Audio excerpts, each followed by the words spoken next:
Well, Cam, what was the problem getting started defensively that allowed for them to get two early touchdowns? We just didn't come out with the energy that we have to. We missed too many tackles, had some misfit runs. I mean, all of those things are going to get you killed in the long run. So we got out to a slow start, and then we got us too far behind. So, what was the key to kind of gathering yourselves and kind of stopping the bleeding against such a good team? I think it was just some minor adjustments we had to make. People wasn't fitting where they're supposed to. We kind of had to make some sideline adjustments to fit the run scheme of Clemson. So that's all we had to do to make everything right, you know. If I remember correctly, you and Jesse were the top two leading tacklers of the day. That's not necessarily a good thing when your safeties are your top tacklers, is it? I mean, you can take it two different ways. Either you have really active safeties, or you just have a really bad defense. But we have a very good defense. We have a great defensive line. We have a great everything, linebackers. But I think me and Jesse are just like really active players back there. So is that part to do with the kind of offense that that Clemson runs? That you all have to be active and key on several different parts of the offense, right? Yes, sir. Why do you think the energy was low to start?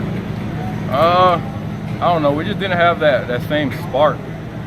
Like in warm-ups and stuff, you could just kind of feel like people were like down or like overthinking or something, you know. But I don't know. It's just, I have no idea, honestly. That's a good question. It's the number 2 team in the country. If you can't get up to play them, who's it going to be? Yeah, but I mean, we're good enough to beat teams like this. We just got to learn to take advantage of these situations. Just learn how to win versus tough opponents like this. So, what was the key to settling in? I think from the middle of the first quarter to the middle of the third quarter, they didn't score. You guys forced 2 turnovers. I think it was just urgency. We missed a few tackles those first few drives.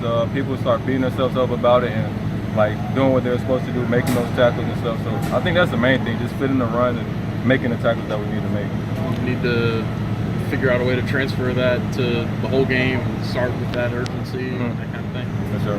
Missing from last year, there's a lot of guys, you're missing 6 starters from last year. When things start going askew like that, who's the leaders on that sideline for your defensive unit to kind of get you guys settled in? It's kind of like a collective. Jabori, Grant is very active. Me and Jesse talk a lot. I mean, it's not just like one person.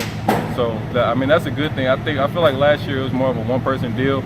Like it was more like a Markel, or I'm pretty sure Grant talked a little bit, but not as much. I think Markel was our main leader last Ryan year. Javion in the secondary, maybe. Oh, Ryan, yeah, exactly. Ryan Javion.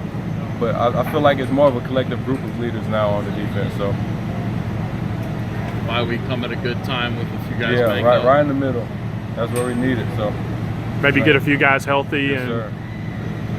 What is the main thing in film you're going to see that you really feel like you missed an opportunity in this game?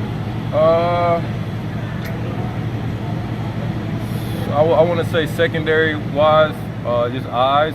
We got beat with our eyes wandering a couple of times, and of course just tackling fundamentals, stuff like that. So it's not nothing that's big. It's all things that we can fix. Good.